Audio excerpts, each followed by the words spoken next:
Good to go. Great. Welcome back to Senate Education on Wednesday, February 22nd. We have with us today Kate Gold. Yes. Terrific. President of Vermont State Colleges United Professionals, and Brady Rainville.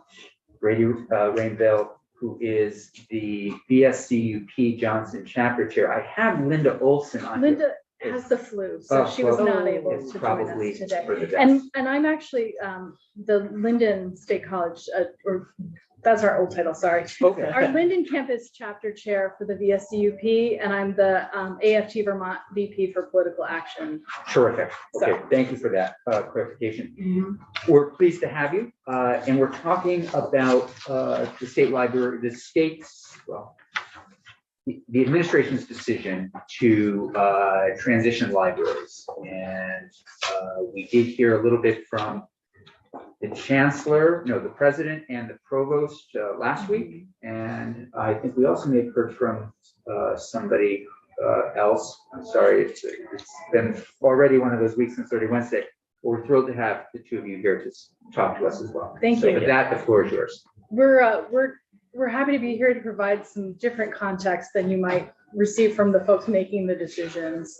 And we're here to represent our faculty and staff of the state colleges, and also to advocate for our students and the members of our community who are strongly affected by this decision. They were not at all consulted in this. We do generally support the administration. We have worked hand in glove with them for many years, and that's why we're very, very shocked at this decision out of the blue. So we do support their funding requests. So just to put that on record, that we support what they're asking for there. But we feel that maybe they're making some of these decisions out of the stress point of having to find another $5 million to cut from their budgets in this first year after the transition. For context, both Brady and I were present and worked through the transition from Johnson State College and Linden State College to Northern Vermont University. And before in one of my previous roles, I was actually working with institutional research. So I can tell you that we had a 10% drop in our new enrollment after that first transition year, which is normal because everything changes, things look different. We just don't have quite the same draw with a new brand. We're going to see that something similar, I suspect, going forward. So for us to expect enrollment to increase in the first year just doesn't play out with the kind of data we've seen, the circumstances we've seen. And now when students are making their decisions of where they're going to attend school, we suddenly have a flood of press about, oh, we're not going to have a library. And in fact, we're getting rid of athletics at our technical school, and we are eliminating NCAA athletics at the Johnson campus. And those, the athletics piece, I realize, is not quite as viscerally gutting as the library issue, and not maybe as widespread, especially if you're not much of an athlete. But those are our biggest retention and recruitment tools, are some of the athletic programs, and they create the vibrant communities that our students come for, and they create those relationships and those communities on campus that keep the students there. So in terms of being able to build our student populations at those institutions to have strong Vermont state colleges, taking those away seems almost as crazy to us as the decision to eliminate books from a library. So while that's not our focus, we just did want to provide that perspective as well, that we see that as a major retention issue. And if we're trying to grow our student population and serve more students and bring more students from out of state who then stay and grow and help us build a strong community here, it just seems a little nuts. Yeah. We know that tough decisions have to be made, right? We are willing to see the numbers and understand that we have to cut costs, but there's also the need to understand that in order to increase that enrollment and our retention numbers, that we will have to invest in areas in order to provide services that attract students. And so with the question of like, what can we do? One of the things that's been touted in all of this is that, well, we have to cut costs. We have to hit the $5 million a year. We have to hit that mark. We have to hit that mark. And I think that if we can work with the understanding that, yes, we need to address the cost, and particularly as Kate will get to the administrative costs, that's great. But to impact student experiences directly, that's going to impact the enrollment and the retention even more and lead to a loss of tuition dollars, which is going to eventually increase the deficit. And so it's, when we are looking at the state colleges and this transition, one of the things that can be done is understanding that we might have to invest and wait for that investment to play out to get the return on investment to increase, because our tuition is how we keep afloat. And so if we are losing students because we have to cut the deficit, we are going to create a cycle here. And so Kate has some information regarding our admin costs. So as we're trying to improve the experience for our students on our campuses, in this changeover that was supposed to save administrative money, we have gone from having about 33 employees at the overall chancellor's office level. Now we have the chancellor's office and the office of the president. And we are looking at, and I do not have precise numbers because they have not provided those. There has not been a source book published with that information. So we are going off of what we were able to get off of the public information available to us and the organizational charts that we have seen. That number has gone from about 33 employees to 66 people. And most of them are making considerably more money than the folks who are working on the campuses directly with the students. So the budget is, if we're looking to save $5 million, that's where we have $5 million invested right now. So we're having to fight for, can we have $35,000 for a person who works directly with students 12 months out of the year on campuses? And they're saying, well, can we cut that down a little? So we don't understand where the decisions are coming from. We're asking for data. We're not having transparency at all. We've been told in some cases, well, we don't have that data. We haven't looked at that yet. We don't know what the long-term financial implications are.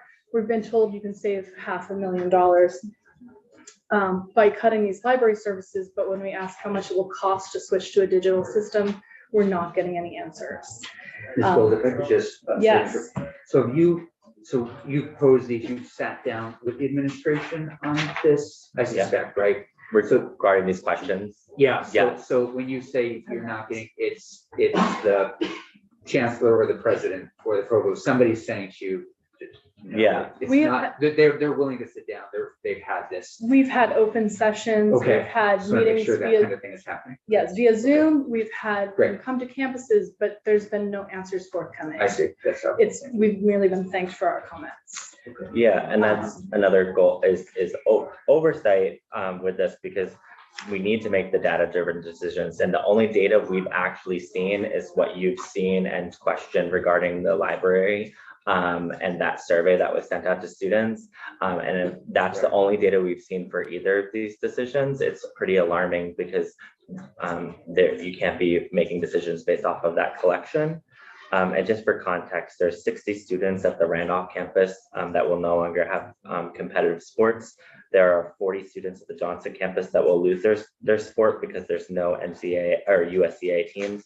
And there's 80 students that will be changed and moved from something that they didn't sign up for. In a meeting during the listening session at the Johnson campus, students were asked by another student, raise your hand if you're thinking of transferring because of these decisions, and 100 students raised their hands. We have a question here from Senator Williams, please. Just, Yeah, is that financial information, the budget for the Vermont colleges, public information? The monies that the state appropriates, yes, that is something that's completely public. You'll vote on, in the big bill. So yes, absolutely. Yes, Senator Hashim. Yeah, so more so a question for you, Yeah. maybe the committee, and you guys. But I guess my question is, what degree or level of oversight do we have? And, the reason I ask that is because I'm looking at this last paragraph under point 2, regarding the full-time employees, and now there's no more information. And to the point that you were bringing up earlier regarding cost savings, where is the line regarding oversight, but also not over meddling in their operations? Because, this is obviously it's a huge investment that the state makes in the Vermont State College organization, but there are parts of it that are concerning. So I'm wondering about oversight and what we can and can't do. Yeah, so, I can only speak for myself, and having had it come up in chairs meeting, not this week, but the following week, the week prior, excuse me. First of all, I should say any legislator can put in a bill anytime. You could put in a bill tomorrow that says, we're not going to let this happen unless X, Y, and Z happen. Whether it passes, that's another question. So there is that. Generally, my experience has been, we do not get involved with the day-to-day running of any institution. And I can just give the example, most recently on my mind is the University of Vermont, when there was the decision to cut certain programs in the liberal arts curriculum. And I do recall thinking, gosh, it would be lovely to still have those, but I also don't run the institution and recognize that people are making these decisions based on certain things and certain factors that I'm not, privy to. That also, I would also say, related to this, I am sensitive to those foundations out there and those private donors that do send money to all of our institutions of higher education. And when the legislature gets involved and starts making moves as the legislature, I would think, I'm not sure, we could always have foundations in, that might make them think, well, now wait, if we give this money here, who is managing that money? Legislature managing that money, or is it the people that are running those institutions managing those monies? And I don't want to see anybody pull back and say, we're going to hold off on some funds from whatever group. Right. So I can just speak. I hope that's helpful. Yeah. It is, I think, though, I'm less inclined to try to control one of these institutions, but I do think the transparency of where we as a state are investing money in these institutions and having an understanding of how that money is being spent. I feel like that's. So 2 points of Yes, context. please, sorry, I disrupted. One of our other, so we also, with the faculty unions, there's several, the part-time and the full-time faculty unions, our VSCA staff union and the professional staff union, that's what Brady and I are part of. But we have a labor task force that we work on. And I know that some of the members of our labor task force have gathered some information and have asked our state auditor to make sure, see some oversight onto, is the money being spent according to the way it was appropriated? So we are looking under those avenues for some financial oversight. And So just related to that, so while we're on that one point, I think we can go back and look in the budget. I do not recall for certain, but I'm sure the Chair of Appropriations would remember this. If there was anything that those dollars needed to be There were some designated for, I don't directives. remember that. there were some specific directives that we had said, like, maybe this is how we should frame that request. So I was not part of that request, but I wanted to let you know that that was. In last year's budget, you're saying there were directives on how that money should be spent, That is my, or must be spent. that is my understanding, I'm looking, that there were some guidelines okay, provided as to how that should be done. okay. I'm terrible with the money on the No, financial it's- side. They don't let me touch I'm it not very trying to often. put any pressure. Yeah, I know. So Yeah. I don't want to misspeak. So Yeah. the other part, and oh gosh, I've totally lost my last point. Oh, the donors. Yeah, So we do have, so I had my chapter meeting yesterday with my constituents, including our institutional advancement folks. They said that they have had more than 80 donors contact them about not wanting to continue contributing to the Vermont State Colleges if Because we of this. eliminated our libraries. Right. So Can you put that in context? Is that what percentage of donors? I- Sounds like a big number. I think they were completely shocked. The I 80 don't have, donors, 80. 80 out of 1,000, 80 out of 100. I would guess it's probably closer to 80 out of 500 maybe. Okay. So, but I am again, not on the money side of things, but they had never had so many phone calls so quickly. And from a student They were perspective, all- just 10 students, so Mhm. 100 raise their hand at one campus. Yeah. If 10 of them leave, that's hundreds of thousands of dollars in tuition.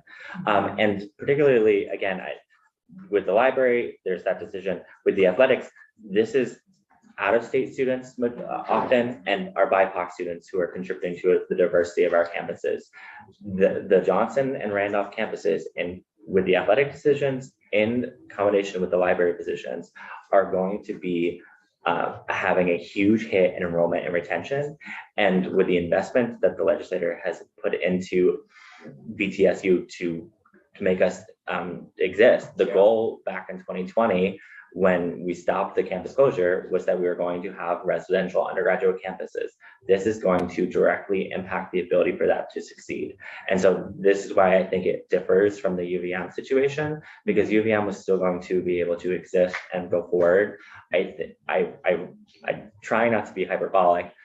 As someone who is on this Johnson campus, this is going to be very devastating, and it's going to lead to a question of what is the role of this institution. And I think that's going to be the same at VTC. And I know we're running out of time. No, you're and fine. Take your time. We're glad to continue these conversations and be able to provide more information that you might need moving forward, because we want to be able to assist you, because we know this is a murky area. I just wanted to touch on our libraries because we had so many people from the community speak on our campuses about what the libraries really mean to them and being able to access that. And our other concern with these announcements, and what I keep hearing and reading in the newspapers from our provost and our president, are that students will have access to all of these. I'm not hearing anything about community members still having access to any of these online resources, any of these digital. Many of them are proprietary. Many of them are behind, cost money to have users access them. We have folks in our community. The Linden Library is the biggest, and other than the smaller community libraries, the only real academic and research library available in the Northeast Kingdom. And so to remove that and that community access, and Yeah. we have our librarians saying like, well, we can't access other libraries' materials if we don't have any books ourselves to lend out. We get shut out from that. So the plan just seems very half-baked. It seems like they haven't thought about how it's going to affect the communities in which we support and reside. We're very frustrated because we feel like the board and the president and the chancellor should be the caretakers of the Vermont State Colleges and not the owners of those institutions. And so we need to make them strong and make them viable. Sorry, I'm just really frustrated. So we don't want to become the next like online degree factory. We Mhm. don't want to become this private proprietary walled garden of information that no one else can access. That's not why we're in Vermont. That's not the spirit of Vermont at all. So we hope that you will support us and support the people of Vermont in having these strong institutions going forward. An additional way of supporting is asking to see the actual data, because another number being sent out is 96% of this material is online. We have Or has been accessed online, during which time 18 of those months the libraries were closed to the public because of COVID. It's just, we haven't seen the numbers when asking about an analysis done on what do you project will be the impact on enrollment and retention.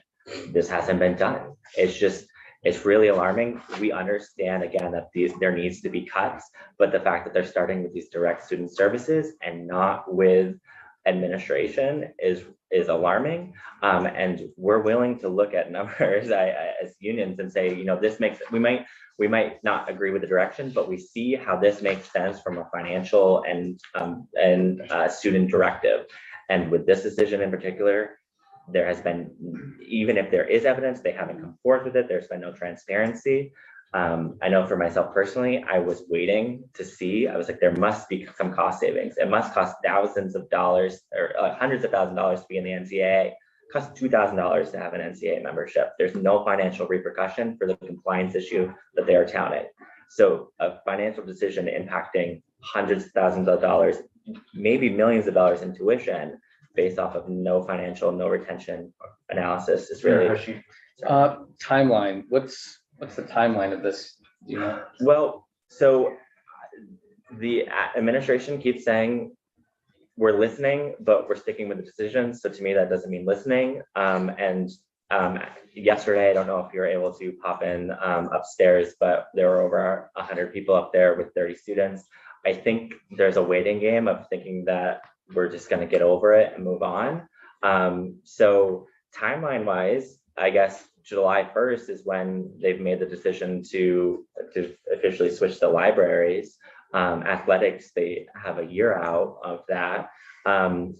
So really it's, that's part of this process, is that it's either a change of the plan or continuation of constituents and stakeholders of the VSC protesting. And Thank you. Thank you, Chair. We were visited by the president a few times, right?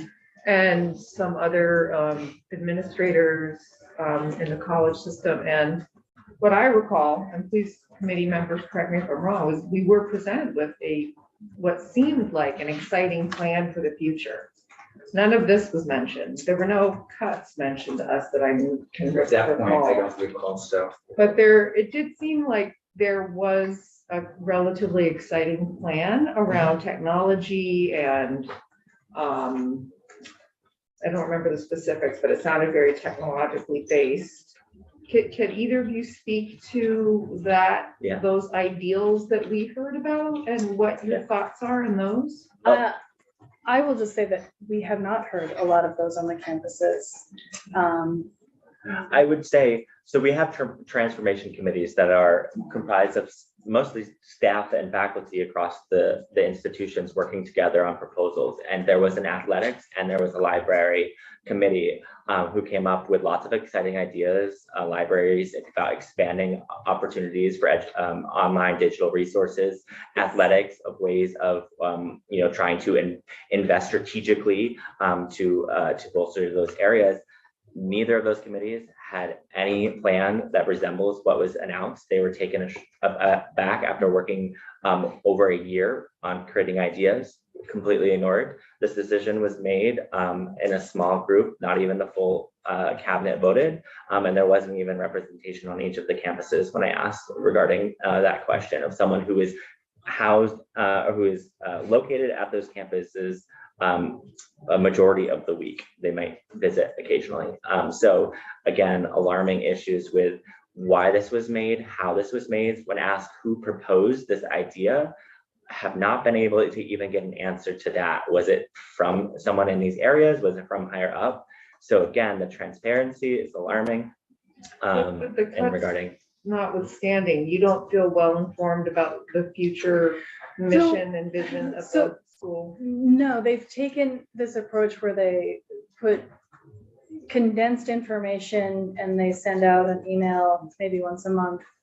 And then you have to wade through a website to try and find the information, which is not very complete and it's not very visionary to us. And it's on top of all of the other things we're trying to keep going with our short-staffed campuses.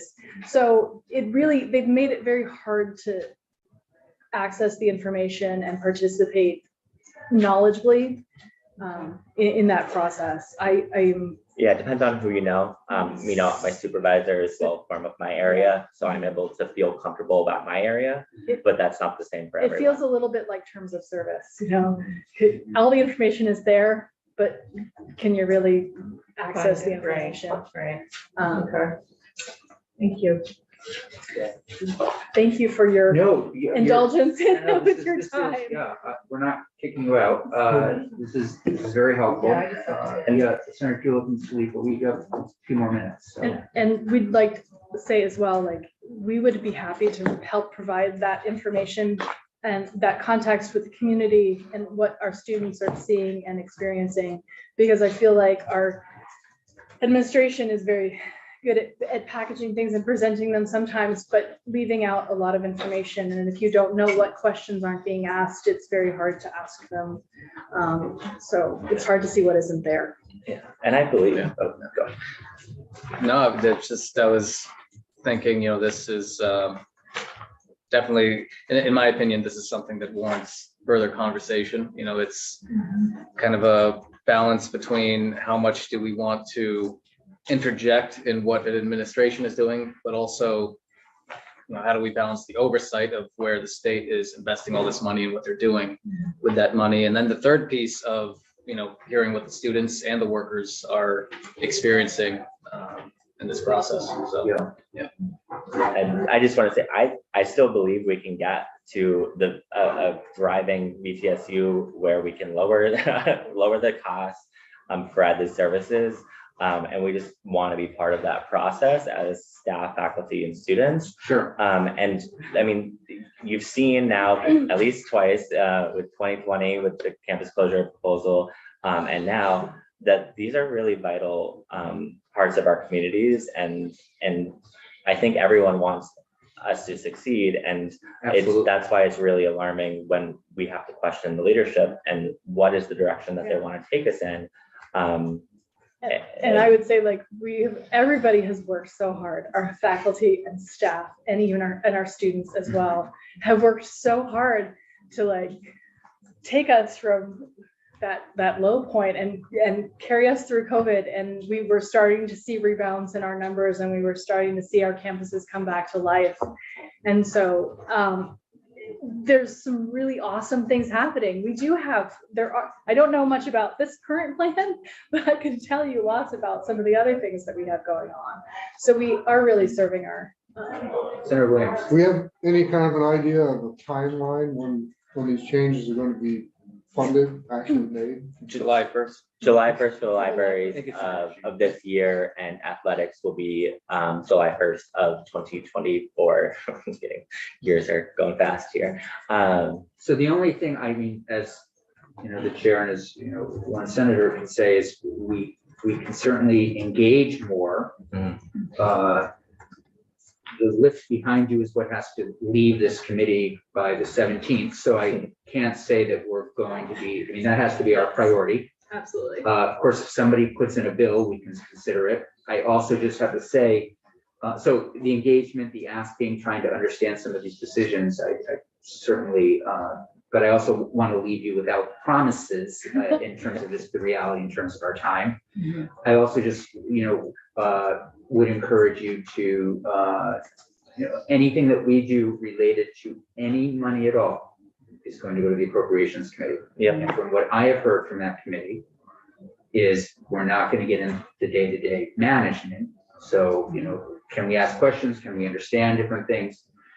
I think that's something we could commit to, but I just don't want to commit to a time for you to come back and say, hey, Brian, you said that they'd be, by a certain time, I appreciate that, because I don't like to overcommit either. Right, Senator,